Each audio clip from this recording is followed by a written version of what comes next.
Hello everyone, welcome. Thank you for joining us today. I am Chris, the Senior Marketing Manager here at Yoast. Great to have you all joining us. So I'm broadcasting today from a reasonably sunny London. I hope the sun is shining where you are too. I'm excited to be hosting my very first SEO update with Yoast. So yeah, very excited. Personally, this is one of my favorite ways to keep up to date with all the happenings and everything that's happening in the ever-spinning world of SEO. This month is no exception. So we got some particular highlights that caught my eye. That ads are coming to AI overviews, which I think is an interesting addition. And Google AI mode, its reporting has come to Search Console, which I think we all agree is a welcome addition. So time to hand over to the real stars of the show. We have Carolyn Shelby. She's fresh from giving the keynote speech at PubCon Pro in Austin. She's the SEO powerhouse with decades of experience in news, technical, and enterprise SEO. We also have Alex Moss, master of technical and structural SEO and all-round digital marketing whiz. So as ever, you're in excellent hands. I'll be back at the end for Q&A. So without further ado, Alex and Carolyn, welcome to the stage. Thanks for having us, Chris, and welcome. Thank you. Now, get out. It's time for news. There's quite a bit that's happened, but we've been ruthless in doing less topics, but maybe discussing them more, because whilst a lot's happened, a lot of little things have happened as well, haven't they? They have. And one of the things that I don't know if everyone knows that we do this, but we read all of the news that's happened in the past month, and just so that you don't have to.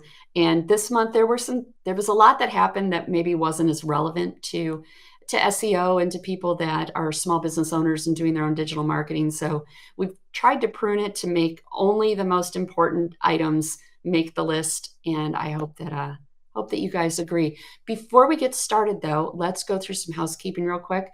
If you want to ask questions, you know how this works. On the right-hand side of your screen, you're going to see a Q&A little icon. You can ask your questions there. And then if you have a question that someone else has already asked, upvote the question that you want answered. And we try to answer them in the order of the most upvotes. Sometimes there's duplicates. We try to consolidate those, but that's generally how that works. You can learn more about today's topic if you're extra interested afterwards I never know how to say this URL. It's yoa.st, so it spells Yoast, /update-June-2025. At that URL after the show, maybe not immediately after, but a little bit after, that's where you're also going to find the replay. And I know we always get asked, there will be a recording. You will receive a copy of the recording since you registered for the podcast, and you can also find it at that URL. Let's see. And then finally, if you would like to continue the conversation later, you are more than welcome to join us at we've got a Facebook group, which is facebook.com/groups/Yoast. And then we also have a subreddit, which is reddit.com/r/Yoast SEO. So we can continue the conversation on anything we discussed today. You can ask new questions. You can ask more detailed questions. And I just want to throw this out there. Sometimes during the Q&A, people try to ask us very specific questions about complicated issues, and we don't have enough time to do the research necessary to give you a good answer. But if you go to the Facebook group or the subreddit, it's just a lot easier for us to dig into it and give you a reasonable answer instead of just a high level, this is kind of what it is, may or may not be applicable kind of thing. Anyway, I think that's enough for the housekeeping.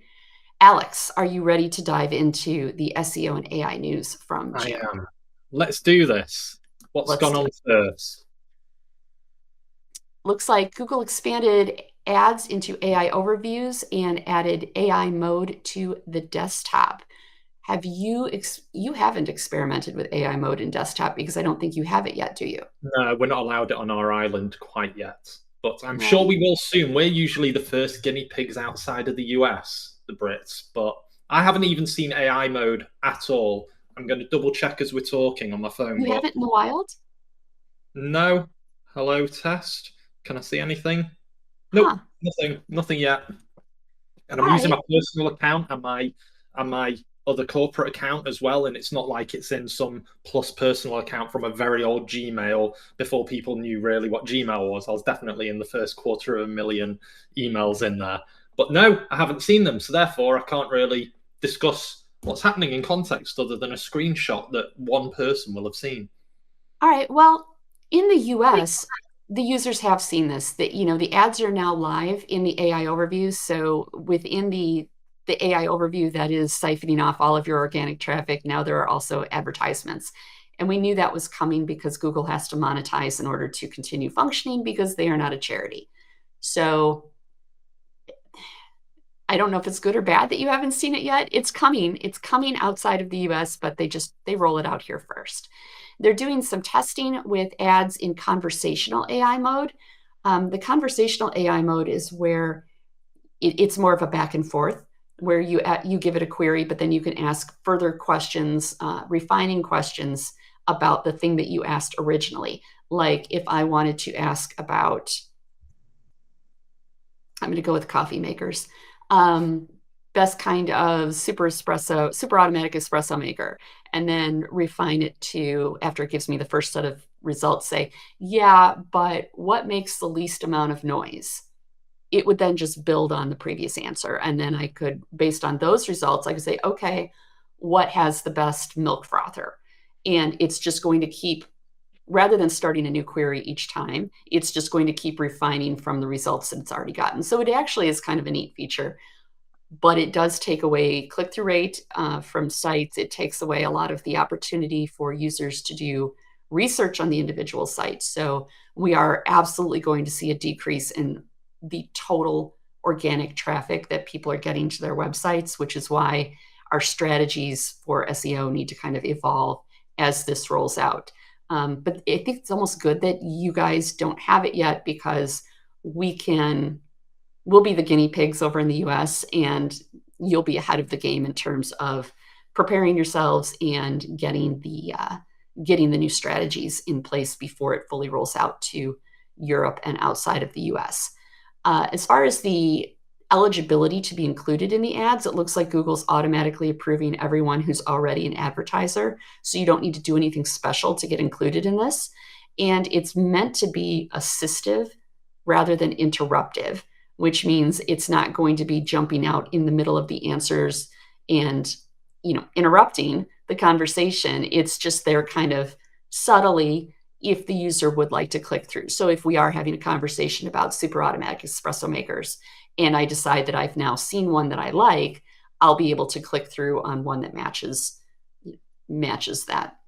Which is very intrusive at the moment on some of the terms. I think I was doing a talk in Brighton, and I did a term of how to teach my child how to tell the time.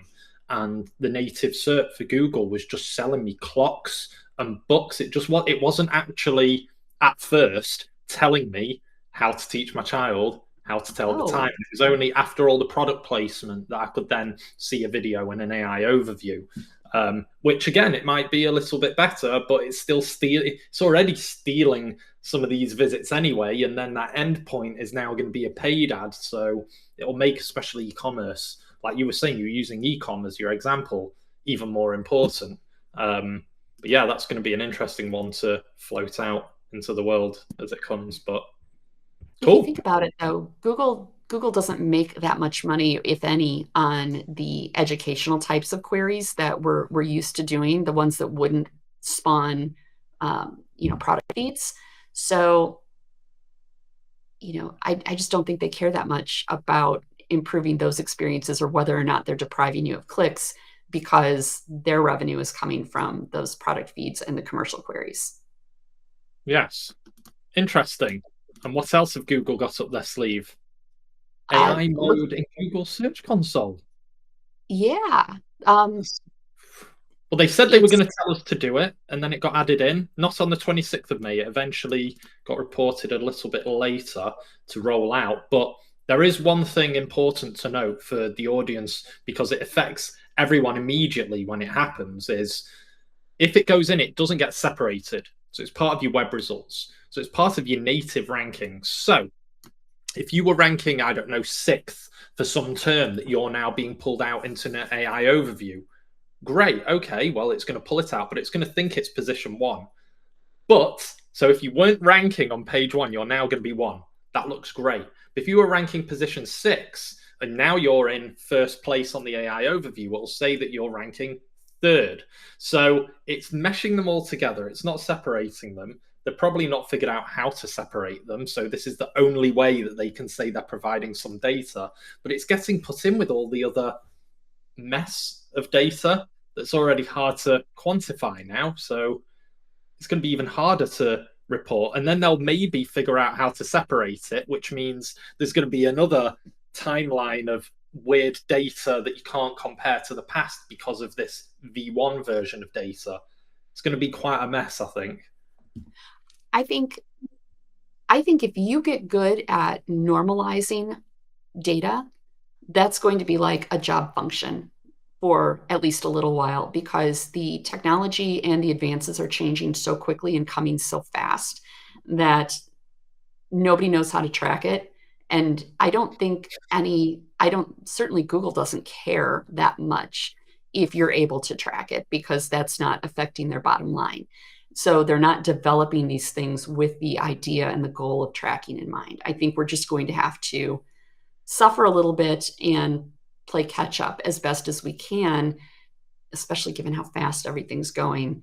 It's nice that they're trying, but I don't think anything is going to be perfect or even really nice, except by accident. And even then, it might only stay for a month or 2 until the technology changes again, and then we're back to square one. So I think this is going to be a struggle.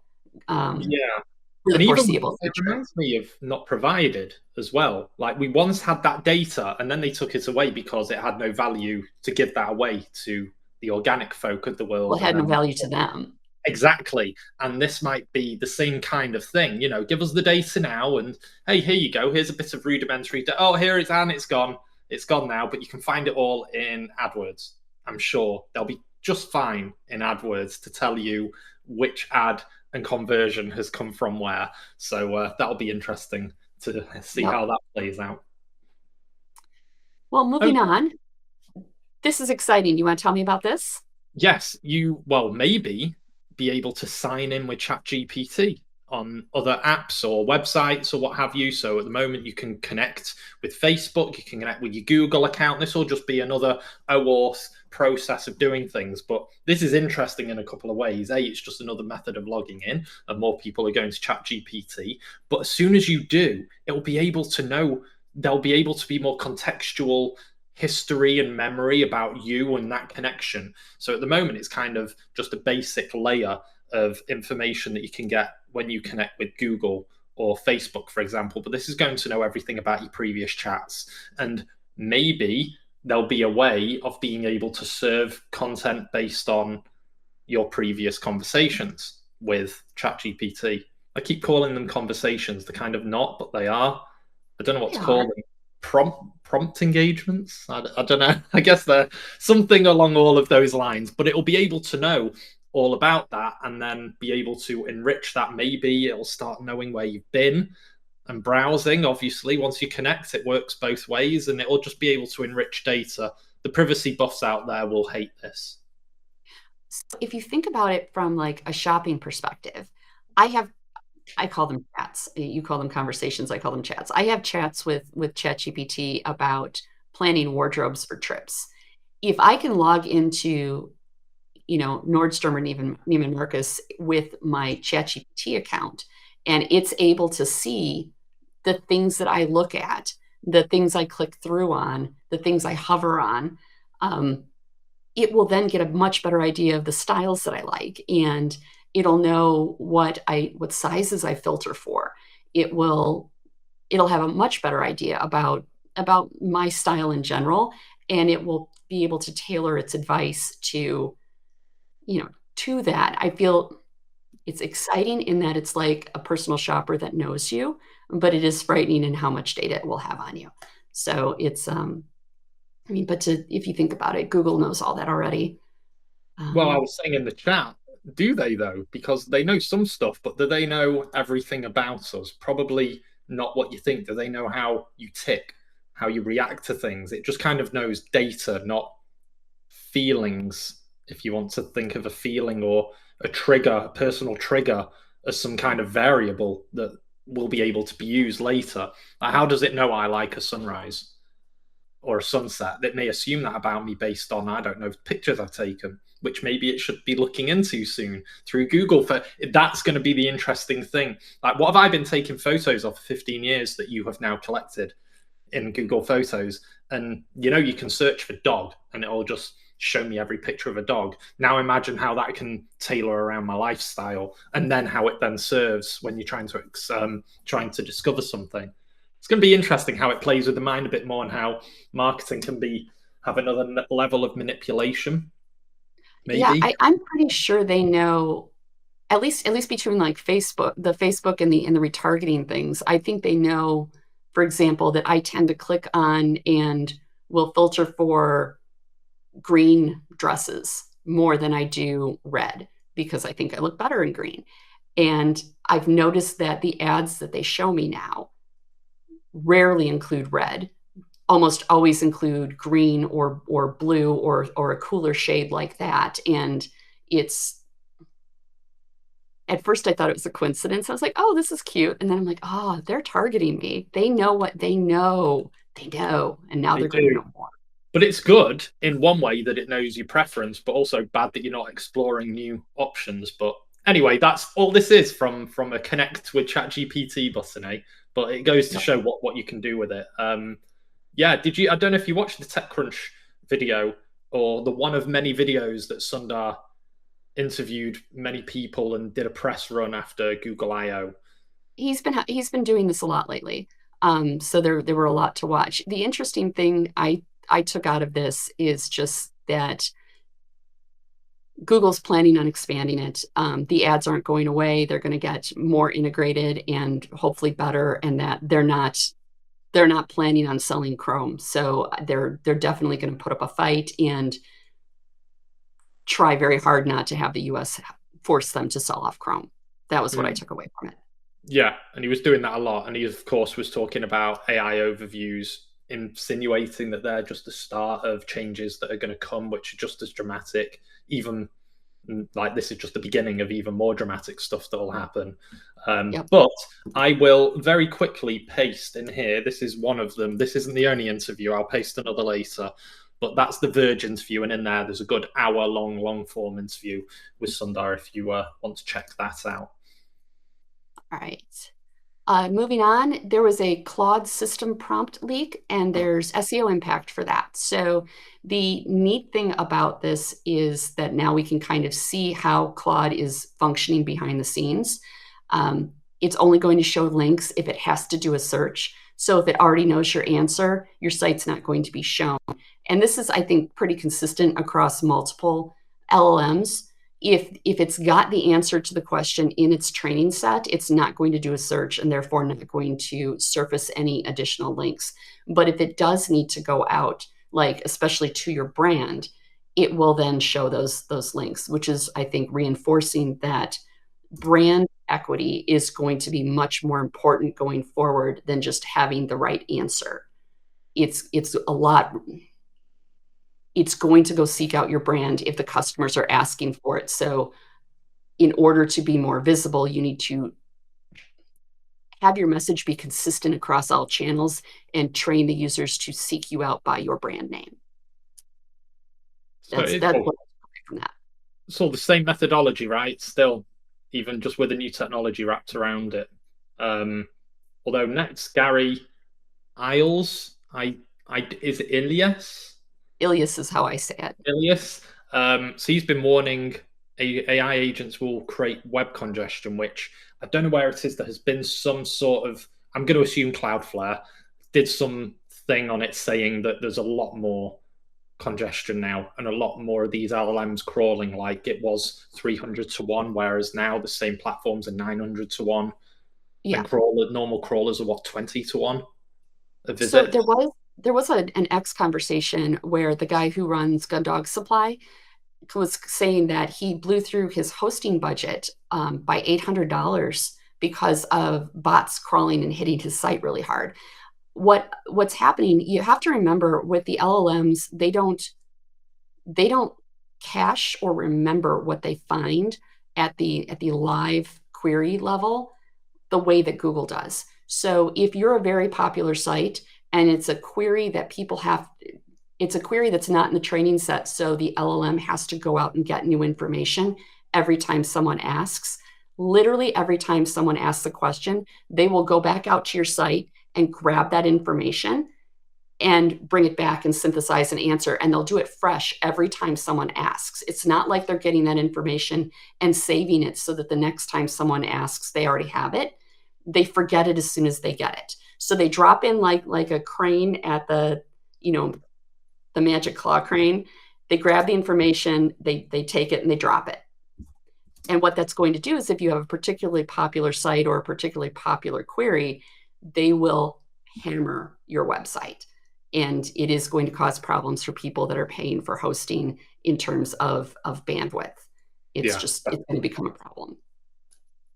So that's one warning. And I guess you can block these LLMs if you want to, but then you're at risk of not being discovered. There's a balance. And again, this is something that may not be a problem in, say, 6 months' time, and there'll be a better process for these LLMs that'll adopt fast. But right now, it's, again, one of those things you're going to have to take.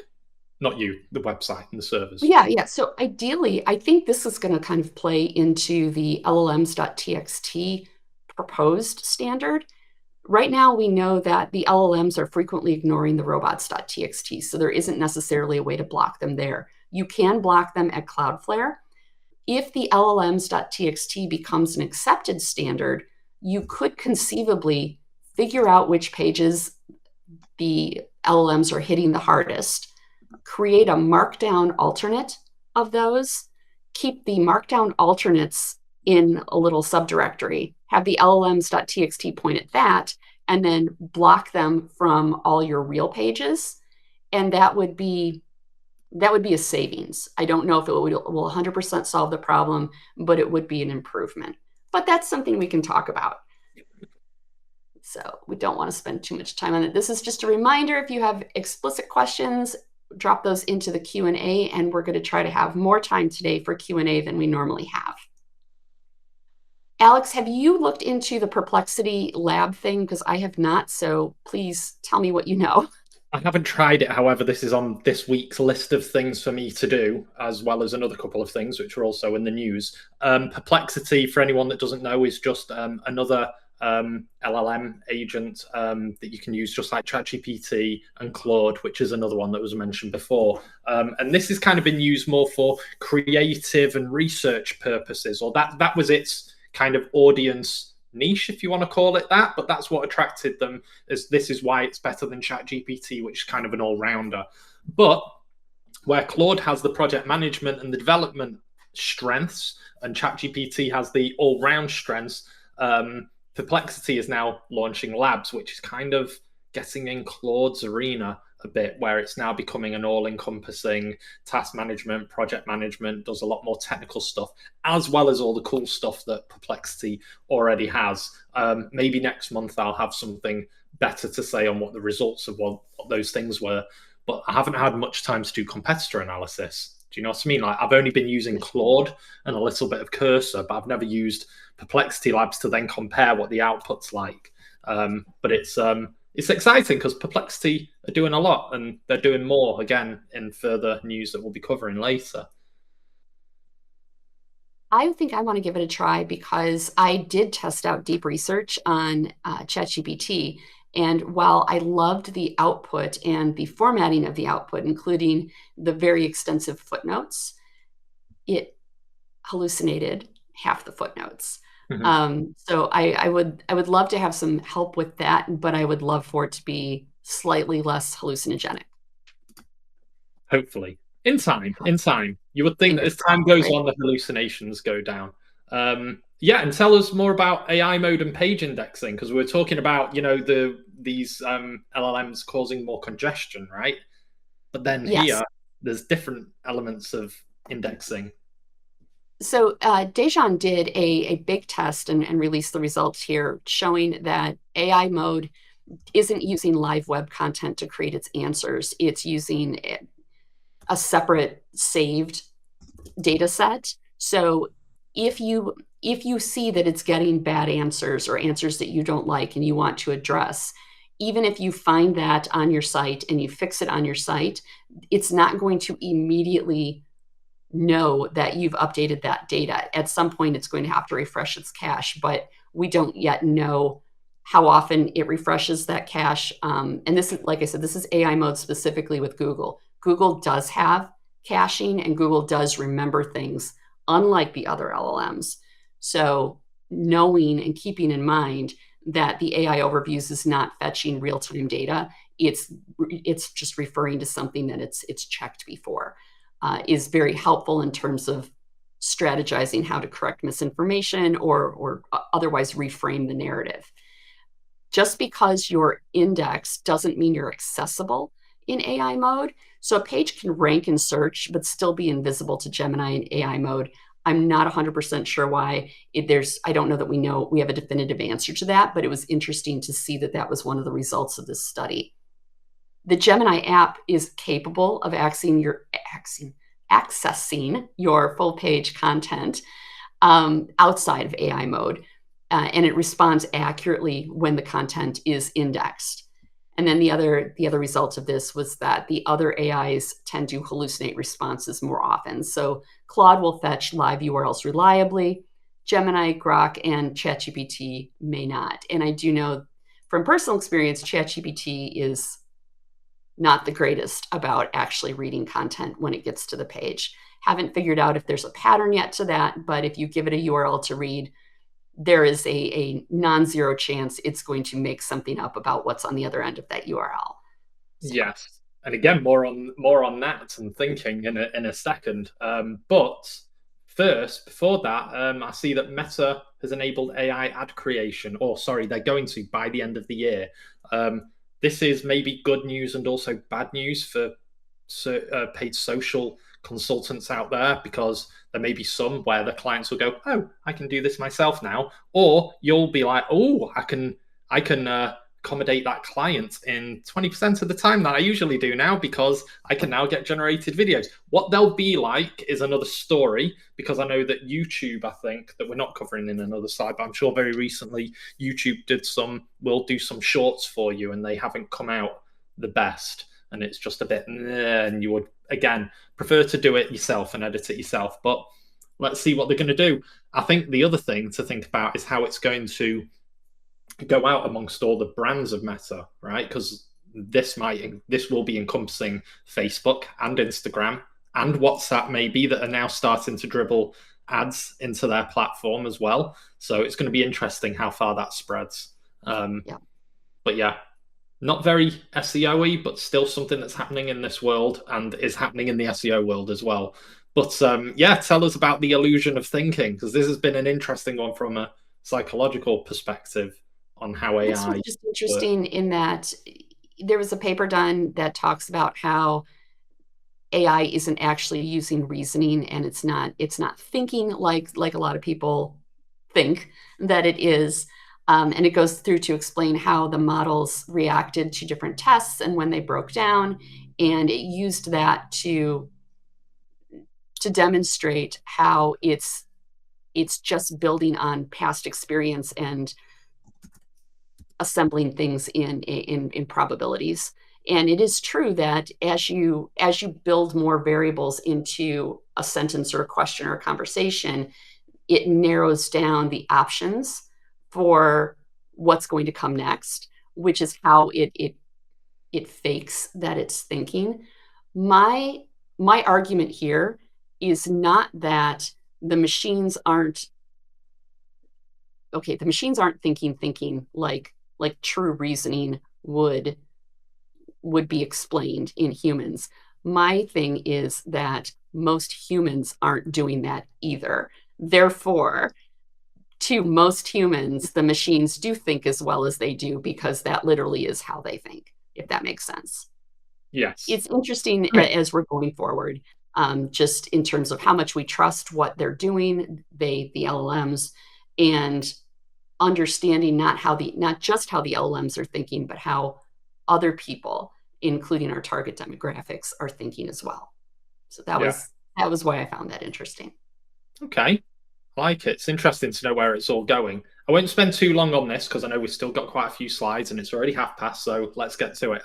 Sundar's next one was an interview with Lex Friedman. I watch Lex Friedman's stuff anyway, so I had already watched this before it was published in the SEO folks' publications. I'm going to not go through everything, but one thing that he does make clear is that he insinuates that AI mode will probably, most likely, in the years to come, be the default that you will see, and that what we see as the native search results might be just a thing that we talk about like the cassette in a few years' time, and that it was something that once was, or there may be a search engine that's like, we don't like change, we're going to do it the old way and keep it that way. But apart from that, it's not going to be mainstream. And it's an hour or so, I think it's 2 hours long. I've just shoved it in the chat here that goes right to the point where they start talking about AI mode and SERPs in general. But he also said agentic or agentic web is coming, which is quite also important, because if agents are going to be exploring things for us, again, as an SEO, we'll need to consider that agents are out there as an additional audience that we have to target rather than the end user nowadays, because these machines will be doing it for us. And obviously links still matter, which I kind of agree with. I wouldn't, again, the nuanced wordings of what Sundar says, they still matter, but he missed out just as much as they used to be, or even more so. You know, it may not be as important, but they still matter in some sense, right? Absolutely. Yeah, as the agents start doing the shopping, we'll have to remember that we can't rely on images, pretty pictures, and human emotion triggers to reach those agents, because the agents are a little bit less triggered by the same things that humans would be emotionally drawn to. So we have to make sure in all things that we're building for the robots as well as for the humans. Yeah. Another study that came out very recently was what ChatGPT is citing versus what Google AI overviews are citing. I found this fascinating because if you're looking to get more visibility in a particular LLM like ChatGPT versus AI overviews, this kind of a breakout of where you need to focus your efforts in terms of fixing your narrative, fixing the information that's about you. So if you want to surface in ChatGPT, you have to focus on Wikipedia, Wikidata, and those types of entries, whereas Reddit is going to kind of dominate AI overviews. And if you have something unpleasant said about you in AI overviews, you could probably go to Reddit and find a way to mitigate that or offset it a little bit. So it was interesting to me that this was available to us. And there are two different, actually there's several different graphs. If you were to click through and go to the full article, which we will make available to you, good stuff. I'd read it, especially if you're looking at how to improve your visibility. Yeah, I've just shared it now. Tryprofound.com. Cool. Thank you. Cool. The next one is the browser company who did Arc, the browser, which I kind of was going to use, but I just could not get used to side tabs. I have to have them on the top. That was the breaker for me, but I know people loved it. Anyway, they've discontinued that and they said more things are coming, and this is what that thing is. It's called Dia. I'm going to not talk about it too much, other than the fact that it's an AI powered browser, and it does a lot of cool stuff, and it understands the context of what you're doing based on what you're browsing and what tabs are open. So I've put in the link to the browser, which was on a wait list, but I believe if you had Arc, you can download it immediately. And I've also put in a nice 3-minute YouTube video, which is a nice salesy head of product. Here's some cool things you can do. But it's quite cool. I'm starting to use it this week, and it's nice, and it's Chromium based, so it still feels like home if you've used Chrome or Brave or whatnot. So yeah, it's one to try out. And again, it's about getting that experience of using AI right from the outset, and not even being in part of a search. This is the interesting thing. A browser is going to cut out even the search as a, not when I say search, the search engine or the discovery engine, because it is all parts of one thing. But let's see how it goes. Absolutely. AI is committing crimes, isn't it? Mm-hmm. Also in the news is Disney and Universal are now suing Midjourney for copyright infringement. And I think we knew this was going to happen. I don't want to get too far into it. Midjourney is getting really good, though. And Disney and Universal are the first two big companies to go after it. I think for people doing business and people with businesses that could be targeted, we all know better than to use copyrighted images in our advertising and on our websites. I think the people that are most likely to exploit this for fun and profit are the creator kitties who are on the TikToks and the Instagram reels and just engagement farming for money. So it'll be interesting to see where this goes and how this affects future legislation and rules around how you can advertise and what types of images you can put on your own websites. But I think as responsible business owners, which I know all of us are, we all know better than to engage in these kinds of practices. Yeah. Oh, this is an interesting one. They've removed 7 different structured data types from Google support. So their reasoning was it wasn't useful, people weren't using it, that kind of thing, which I guess if it's true, it's true, and there's no point in processing those things. And I guess if you have done any of these 7 and implemented any of them in the past, which includes book action, course info, claim renew, estimated salary, which is very niche, learning video, special announcement, which I know was deprecating anyway because that was all COVID related, and vehicle listing, then it's not going to come out in the way that it once said it was going to. But I don't think many of them were old in a way. I remember seeing some of them in the last 2 years. And that also doesn't mean that if the schema is there, that means that it's useless. It's just not being used by Google's search results to be output as something as a rich snippet. That's all. Yeah, just to clarify, just because they're taking something out of the SERPs, the special SERPs, doesn't mean that you need to strip it out of your website. If you already have it there, it's not going to hurt anything to keep it.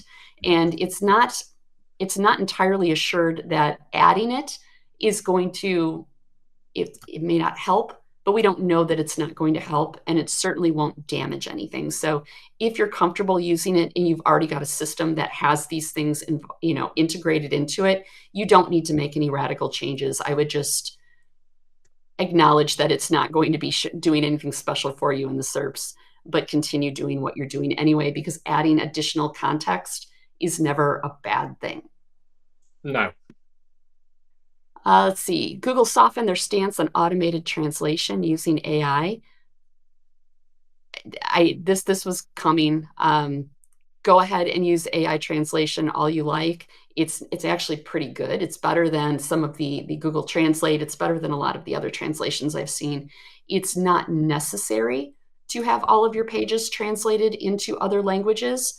I think the AIs are getting good enough that they'll translate for you on the user's end so that you don't need to maintain 8 different versions of your website in different languages. I think this was a natural progression, and I'm not terribly surprised by this. I think the only useful information that's coming out of it is I would be, if I'm building a new website, maybe less inclined to maintain all the different languages that I want to serve. I would have my primary language, and then I would let Google or ChatGPT or whatever handle the translations for the users, because that's just not something I need to worry about anymore. Yeah, which is good news. It means that you don't have to mess about as much. We've still got a few, so let's keep going. This is just a continuation of before. So Google I/O introduced a AI mode, and now from the 13th of June, it's being rolled out to the US a bit more. Again, getting big time, but for people who are logged out and for everyone out there, which is going to be interesting. So maybe this time next month, we'll be chatting about how I've maybe got access to it. So let's see what happens then. Let's keep going. AI overviews. That's right. They're launching audio AI overviews so that you can listen to it instead of have to read it. And that's really the gist of it. And I don't think the effect is going to be any more dramatic than AI overviews already are. It's just interesting that this is now being added. And I think it's exclusively the result of the fact that the AI language or voice generators are getting so sophisticated. So it sounds good. It reads naturally. And it's a nice service to offer people who are more auditory than they are visual. Yeah, and helps, visually impaired as well, which is going to be even better. True. Yeah. Okay. So this was a graph by Satoshi Kimura, who did a little bit of study. It's just a LinkedIn post, but he showed that 97% of URLs linked in AI mode appear in the top 10 organic results. What does that mean? It means that someone who asked us before whether SEO is dead, I think this graph shows the answer as to whether it's dead or not. I will go with no. And the reasoning is because even though it picks stuff up in AI mode or whatever the other LLMs are, it's still got to find something and give back something. So having that discoverability there, just because sometimes a fan out query, for example, may go to a page 3 or 4 ranking, that doesn't mean it isn't doing 1, 2, and 3 to get to number 4. It's still doing that process to see what it needs to see to synthesize the answer to bring back. But it does go to show that us working on our sites and doing proper, good, best practice SEO will again get us discovered in all kinds of platforms, right? I think it's safe to assume that in order to be cited, you first have to be ranked. So you need to continue doing your standard SEO to get ranked, and then you might get cited. But the odds that you're going to be cited if you're not in the top 10 are very low. They're not non-zero, but they're low. All right, let's look at what else is coming. ChatGPT is updated to improve tracking analytics with more UTM parameters.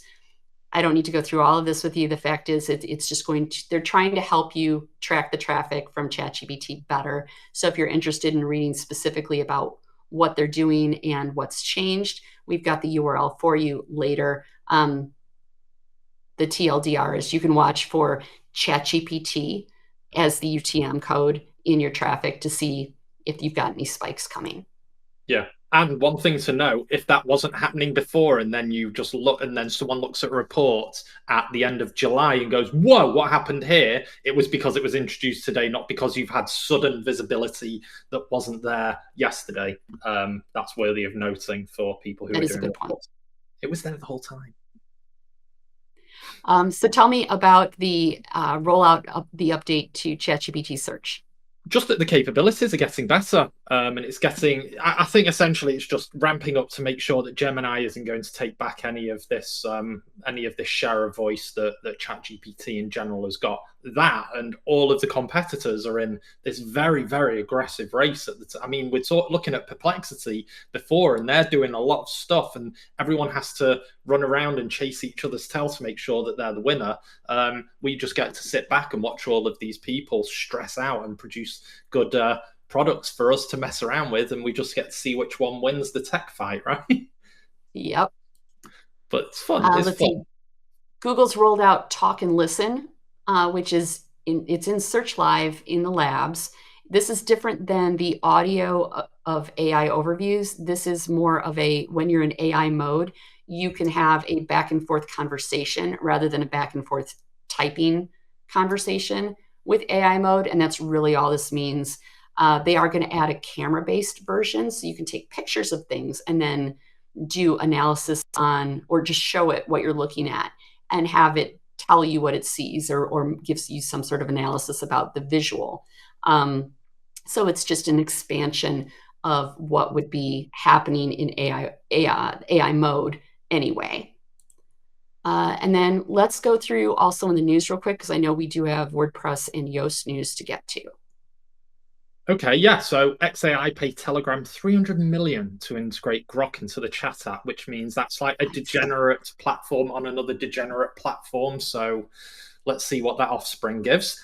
Google publishes guidance for sites incorrectly caught by safe search filter, which I hope isn't a lot of you guys in there. But if you're in the very unfortunate circumstance of getting on being flagged as an adult site, there's now better guidance, more concise guidance on getting out.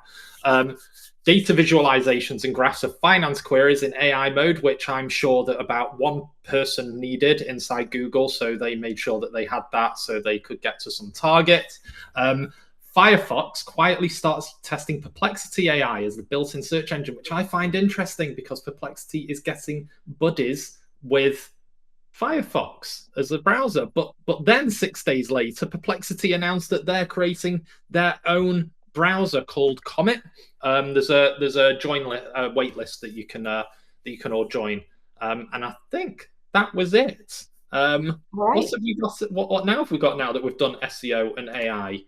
WordPress news. So let's see. WordPress has shared that AI is going to play a stronger role in web publishing. WordPress has its own AI team now that's going to be focused on enabling AI integration without embedding the generative AI into the core. So that's interesting.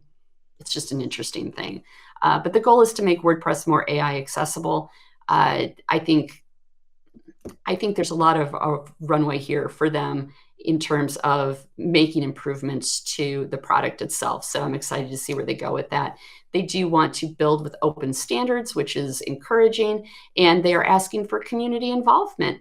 And we've got links and information on how you can do that. There's discussions at make.wordpress.org/AI and the Core AI Slack, and that's where they're going to be shaping the roadmap. So if you're a developer and you're interested in participating, those are the places that you go to. Alex, do you want to introduce us? Yes. So lastly, as WordPress news, we're in the news this month because we released a version of Yoast SEO Premium that had a small little bug in, and it seemed to have blown quite out of proportion in some posts on social, that it's very damaging, which I can tell you right now, it's not. And I've asked a few people inside and outside of search engines who've confirmed that fact. But here's what happened. We added some classes that we used as part of our AI optimize, feature. And this only happened in one version of SEO Premium and only happened in the classic editor if you went into that post and edited that post. So whilst someone on social may say, this is what it's doing and it's a risk, it's actually not. And all it was a class inside of a P tag in HTML. What I can tell you is that we fixed it, the patch is out, and it's also got a under the hood fixer to get rid of anything that might have happened. But all is resolved and all is peaceful again. This was a tempest in a teacup. It was confirmed by many industry leaders that this is not a big deal. B, there's tons of different things that inject CSS classes into your content all the time. Performative rage in the form of engagement farming is the way I look at it, but it's fixed. Everything's fine. Everyone can take a deep breath. Yes. So let's go into some Yoast news real quick, and then we'll get to your questions. Yoast launched an llms.txt generator. This is because AIs can't see your whole site. They cherry pick where they land. The llms.txt is kind of like a treasure map to all the good stuff on your website. We've added a generator to the free version and to the premium version. It's opt-in, not opt-out. So it's not on by default. You do have to go into your settings and turn it on if you'd like to try it out. This is the early release of it. We'll be iterating and making improvements, but there's no tech skills required to get this turned on. That being said, these markdown pages are very easy to handwrite. If you would prefer to handwrite it, I invite you to do so. It's not hard to do. But if you're one of those people that doesn't want to do it by hand and you'd rather have it generated for you, that's why we are offering this service. So no coding required. And then can you tell me about the Google Docs add-on, because I have not yet used that? Yeah, so all the readability and SEO analysis that we do, you have to do that in post edit or page edit in WordPress or Shopify, right? But now we've got a Google add-on. So if you've got Yoast SEO Premium, it comes as a part of it. If not, you can pay monthly just for this add-on access that does all that analyses inside Google Docs as you're typing live, which I know has been the bane of quite a few creatives over the years, that they have to make something in Google Docs, which they're all collaborating on together, and then they put it in WordPress, then something doesn't pass in one of the analyses, you have to go back and forth. That's all over now. And now you can do it all in there, all as one. I will paste in the nice little blog post about it. And that, I think, is it. That is it. So just a reminder, we are celebrating our 15th anniversary. So if you would like a 15% discount on all Yoast products, you can use this discount code on Yoast.com. And I believe this expires on the 4th of July. Amazing. Great. So, thank you very much, both of you. Very thorough, informative update as ever. Let's get to the Q&A. I know there's a lot of eagerness to get to the Q&A, which is always also insightful. So we'll start with the most upvoted question. So can Google track AI usage patterns, so style, tone, structure, and downrank such content? No. I mean, okay, no, they could, but that's not going to happen. Unless they're looking for garbage content that doesn't provide any useful information. It has less to do with the delivery and more to do with the facts. So just make sure that you're providing useful information that is helping someone answer a question, preferably in a unique way. Hope that answers the question, friends. Boom. Done it. Great. Thank you. Next question, the next most upvoted, also another good question. So are Google ads now less effective if more users are searching in ChatGPT as their search? Yeah, I think that's someone inside Google's having a bit of a sweat this year over what's going to happen, because more people are moving to ChatGPT as their everyday search. Like we were even talking about it before, Carolyn, like you're now using it more than, say, Google nowadays. I'm not personally yet, because of the searches that I may or may not do, but it is very interesting. But these ads, like we were saying before, are going to get a bit more high quality of a visitor at the end. Not at the end, but that's what you're going to attract as time goes on, because it's going to be more contextual to whatever conversation or chat's happening. But from Google's point of view, they're going to want to make that attractive, which is why they're going to be pushing out AI mode a bit more and Gemini a bit more and pushing the ads into there. And ChatGPT will just be another ad network for a paid consultant to have to master the day it comes out. But I would like to think it's going to use, the same technologies and stacks to read stuff so it can hit the ground running. Because we all know the day that ChatGPT say you can do ads and this is where to go, like God help the server admin who's looking at that day, because it's going to be busy and people will adopt it fast, if not just to experiment, right? So I had a conversation with a client just yesterday, actually, about this. I think if you're using ads to generate leads, like you're promising information in exchange for their contact information, and that's what you're using the ads to get, I don't think those ads are going to work anymore, to be perfectly honest, because the information the user's trying to get, they're probably going to be able to get from the AI overview or from ChatGPT and the LLM experience. Where your ads are still going to be valuable would be getting the user directly to a product to purchase, getting the user to your brand. But if you're using it for lead gen based on the promise of data, that data is already going to be available. And I don't think you're going to be able to gatekeep that anymore. So I would personally shift budget into more product-based or brand-based ads, and not, I think the money that you're spending on lead gen is probably, depending on the type of thing you're using to entice the user to come, I think there's going to be diminishing effectiveness on those ads. Awesome, thank you. Next question. So do we offer any cheat sheets or similar to help new SEO folks get up to speed quickly? Perhaps our SEO check is a good place to start. Our new SEO check is a good place to start with. Well, and we also have we have a bi-weekly webinar called Intro to SEO, and it happens, I think, every other Tuesday. And it's a situation similar to this, but it's all about getting started with SEO, and I think you might want to look into that. I'm going to copy the event URL now for people. Yes. In there.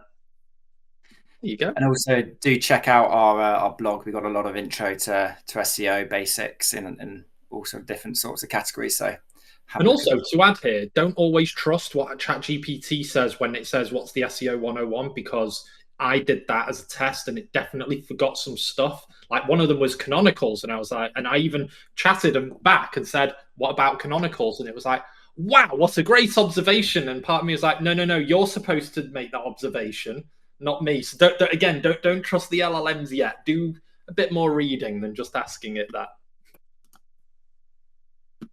I changed the slides so that people can see the question. So just so you know. Good idea. We've had plenty of questions on generative search optimizations and everything that incorporates. So yeah, one that kind of covers, but general question, please address best practice for generative search. We have articles on that on the Yoast blog. There's no way we could go through everything here, but I would recommend heading out to the Yoast blog. And in fact, I will make a note to make sure that we have some recommended reading sent out in the summary email. How about that? Yeah, great. Yeah, it's a tough question to answer so concisely, but yeah, it's we're writing a lot about it on our blog, so that would be the best place to have a look. Okay, another popular question. How does Google evaluate experience in EEAT in AI written reviews, guides, or tutorials?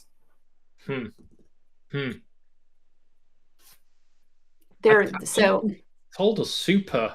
It's not been super concise about it. Funnily, when they tell us to be concise themselves, they're not concise when explaining everything, right? But it does go with internet history, doesn't it? So I think what they're looking at in terms of experience is they're looking at your entities, and they're looking at how your entity is connected to things within that topic area. And it's complicated. It's largely unknown, and it is a complicated thing to try to explain in this context. But you know what? Maybe that is a topic I could write about for the blog. Yes. Yeah, thank you. And let's have a look here. Yeah, nice specific one to Yoast. So let's have a look at this one. How does the llm.txt update, and where in Yoast plugin can we see it? How often does the llm.txt update, and where can we see it? I believe right now it's updating once a week. However, I found that if you make a change that you want it to grab, if you deactivate the feature and then reactivate the feature, it'll generate a new one right away. So you can force it to update quicker. And I believe if you go under settings, you know how you can tell how I think, because I have to shut my eyes and like move my hands. If you go under settings, there's those tiles with the pictures. There will be a tile with a picture called for the llms.txt, and that's where you turn it on and off. So you go to the Yoast part, then settings. Yeah, and the settings within that, so you can actually make some choices as well. Some of it's dynamic as well. So it'll do, if you're posting every single day, it will update. llms.txt will update the moment that you publish a new post to make it fresh. But it does a few little things under the hood to curate the .txt file, which is quite cool. And there'll be a new iteration of it in the next, I'm not going to say when, because I don't want to put pressure on the product team now. But soon there'll be a phase 2 coming out that has some feedback from version 1 and some extra enhancements as well, which will be cool to do. Yeah, and a follow-up. So how likely do we think llms.txt will be adapted by the LLMs? So my hope was that by making this available to 13 million users, we could increase the adoption rate by the end users so much that the LLMs would have a really hard time not paying attention to it. So it remains to be seen. I feel like there is value to this, so I think the odds are good, but I am not a fortune teller. So. Yeah, I would say that you don't know what the adoption is yet, but because well, the argument from my side, the pros outweigh the cons of doing this. And at the moment, it's as long as you're, again, white hat and you're not trying to abuse the .txt file and you want to be honest, it's just an honest overview of what's happening. If a platform wants to take it, they can. If they choose not to, they'll go in the other way. And it's free to make. It doesn't take up much time. I mean, it takes less time to make one than today's update, right? It's not hard to do. It doesn't create any technical hurdles other than someone uploading the .txt file if you wanted to make your own. So why not just have it there? And we wanted to make sure if it was adopted that it's, you guys are all sorted already. That's it. I'm afraid that is time. An extra 1 minute, how generous. Thank you very much for joining. Your hour of SEO is up. I hope you enjoyed it, found it as insightful as I did, and looking forward to seeing you in the next update in July. Thank you very much, everyone. Yes. Oh wait, no, there isn't one in July. That's the one thing I'm leaving you with, is that there is one more slide here, Carolyn, with the next one. So next month, the end of July, we're not around, so you can all have a nice summer holiday. And we're actually here at the end of August on the 26th with my good self, Carolyn, and Marina instead of Chris. But I think we might send you something nice in the meantime at the end of July, because we'll miss you. We'll send you a postcard from vacation with some recommended reading while we're gone. Yes. But thanks for coming, everyone. And that was really good. There was lots of chatting in there. And to whoever thought that I had an agent replying in the chat, just know I'm that good. And that's me. I'm typing. Or is it? See you all soon. Everyone.